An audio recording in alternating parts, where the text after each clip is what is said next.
प्रधानमंत्री मोदी के इतना मजबूत होने के पीछे मुख्य कारण क्या है? कारण जो भी हो वो सब इस वीडियो में मैं आपको बताऊंगा, पर आपके मन में मुख्य कारण क्या आ रहे हैं कमेंट करके जरूर बताएं। नमस्कार, मैं जवाहर राज पुरोहित। कारण कोई खास नहीं होते हैं, इतने भी गंभीर नहीं है कि कोई एक नेता इन कारणों को अपना के अपनी मजबूती को बढ़ा सके। प्रधानमंत्री मोदी जब गुजरात के मुख्यमंत्री थे तो उन्होंने आतंकवाद को मिटाने की भरपूर कोशिश की। पाकिस्तान बॉर्डर से लगते जितने भी एरिया हैं, कच्छ वगैरह, वहां से आतंकवाद को प्रवेश नहीं करने दिया। जो आतंकवादी घटनाएं होती थी, छुटपुट जो घटनाएं होती थी अहमदाबाद वगैरह में या गुजरात पूरा ले लो, तो वहां पे जो भी हो रहे थे उन सबको समाप्त कर दिया। 2001 के दंगे होने के बाद में ऐसी लगभग कोई छुटपुट घटना हो गई तो नहीं कह सकते, लेकिन उसके बाद में कोई बड़ी घटना नहीं हुई। मोदी जी ने ये पूरा का पूरा कंट्रोल कर दिया। मोदी जी ने जो G समिट की उसमें बाहर से जो फॉरेन की जो इंडस्ट्री थी वो गुजरात में लाई और गुजरात के लोगों के लिए और गुजरात में जो प्रवासी बैठे उन लोगों के लिए रोजगार पैदा किए। इन चीजों से ही किसी भी व्यक्ति को मजबूती मिलती है। प्रधानमंत्री मोदी ने 2014 से लेके अब तक जो भाजपा के द्वारा चुनावी एजेंडे लाए गए, लगभग उन सबको पूरा करने की कोशिश की। उन्हीं के कदम ताल पे योगी जी भी चल रहे। योगी जी तो 2 कदम और भी आगे चल रहे हैं। जो जो चुनावी एजेंडे थे उन चुनावी एजेंडा में जैसे 3 तलाक है, राम मंदिर है या 370 है, इन सबके साथ साथ और भी कई जो एजेंडे थे मोदी ने पूरे कर दिए। अब ये पूरे करते करते उसके साथ साथ में और भी बड़े बड़े मुद्दे आगे आगे साथ में जोड़ते गए और उन पे कार्यरत भी है। तो ये मुद्दे जैसे जैसे इन्होंने पूरे किए ना, तो उसकी वजह से भारी भरकम एक जनता का जो माहौल था उनके पक्ष में हो गया। अगर जनता साथ में है और ज्यादातर जनता साथ में है तो आदमी अपना आप मजबूत हो ही जाता है। भारत की जनता के लिए जब 370 हटाई तब जनता साथ में आई।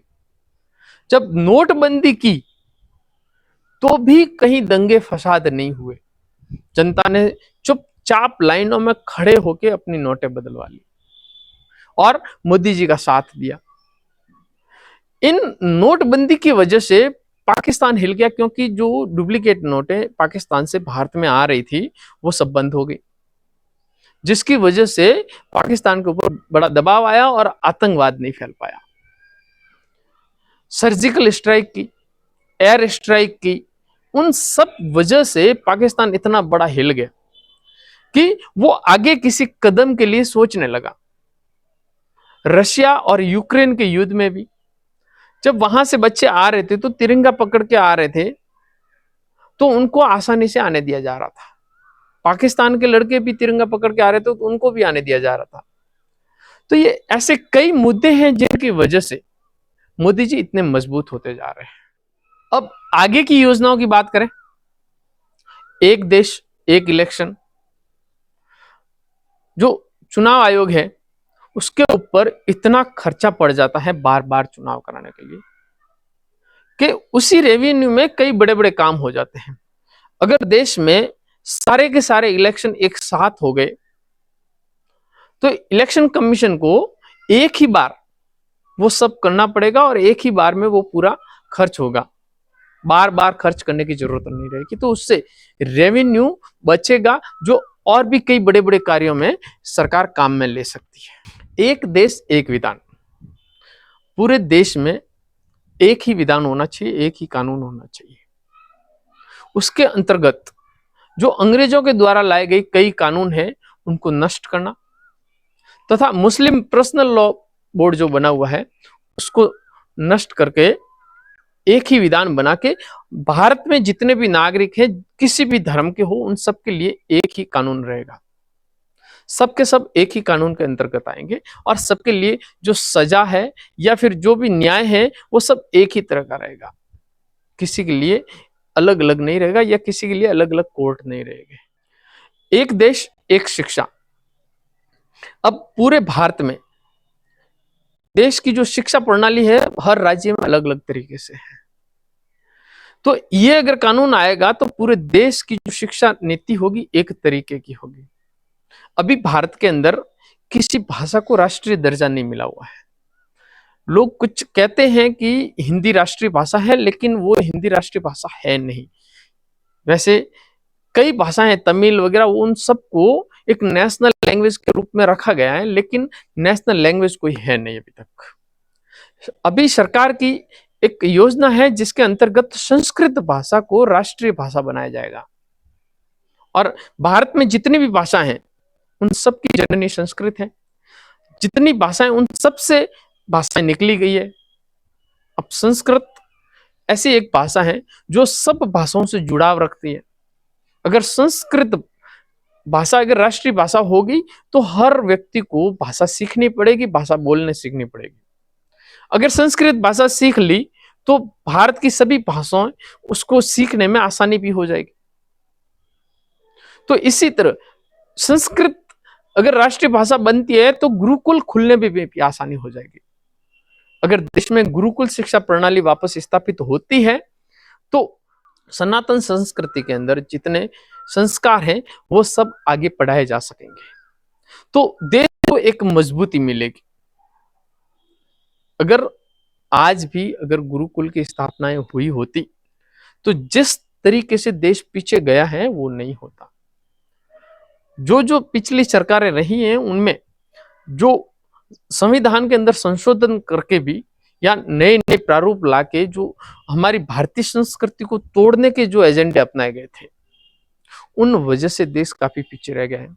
अगर अभी गुरुकुल स्थापित होते हैं तो आने वाले 25-30 वर्षों में जो आज गुरुकुल में जाएंगे बच्चे उनकी जो मेंटालिटी होगी, उनकी जो विचारधाराएं होगी वो एकदम परिवर्तित हो जाएगी और वो देश के लिए सोचने चालू हो जाएंगे, क्योंकि गुरुकुल के अंदर देशभक्ति सिखाई जाती है और स्किल बेस के ऊपर शिक्षा होगी और खेल कूद की प्रवृत्तियां इतनी हाई लेवल में जाएगी कि ओलंपिक वगैरह में भी गोल्ड मेडल जीतने में देश को बड़ी सुविधा हो जाएगी।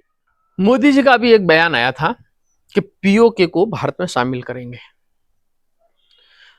तो इससे पाकिस्तान हिला हुआ है और पीओके की जनता भी भारत के साथ में खड़ी है। वो ऐसे कह रहे हैं कि हमको भारत में शामिल होना है, हमको पाकिस्तान से आजादी चाहिए। वैसे पीओके भारत का ही अंग है। अब मोदी जी ने इस चुनाव में एक नारा लगाया है कि इस बार भाजपा 400 पार। अब ये जो नए नए कानून भाजपा लाना चाह रही है या मोदी सरकार जो लाना चाह रहे हैं, अगर ये इनको वास्तव में लाना है, एक इलेक्शन, एक शिक्षा, एक विधान, तो इन सब के लिए सरकार के पास में 2/3 बहुमत बहुत जरूरी है। तो दोनों सदनों में 2/3 बहुमत बनाने के लिए लोकसभा में अभी 404 सीटें तो कम से कम चाहिए ही चाहिए। अगर ये 404 मिल गई तो इन सब कानूनों को पास करने में सरकार को आसानी हो जाएगी। अगर ये नहीं मिले तो सरकार के लिए काफी मुश्किल होगा ये सब करने में। इसीलिए मोदी जी ने ये खास करके ये नारे लगाए हैं 400 पार। साथ ही साथ मोदी जी ये 400 पार कर पाएंगे या नहीं कर पाएंगे, इसके ऊपर अगला एक वीडियो आएगा। उसमें कौन सी सीट जीत पाएंगे, कहां कहां कौन से एरिया में कौन से राज्य में कितनी सीटें मोदी जी को मिल सकती हैं और एनडीए के साथ में मिलके मोदी जी को क्या 400 पार हो पा रहे हैं या नहीं हो पा रहे हैं, उसके बारे में एक आगे वीडियो आ रहा है। उस वीडियो को देखने के लिए हमारे चैनल को सब्सक्राइब जरूर करें, ताकि जैसे ही वीडियो आएगा आपके पास में पहुंच जाएगा। जय हिंद, जय भारत।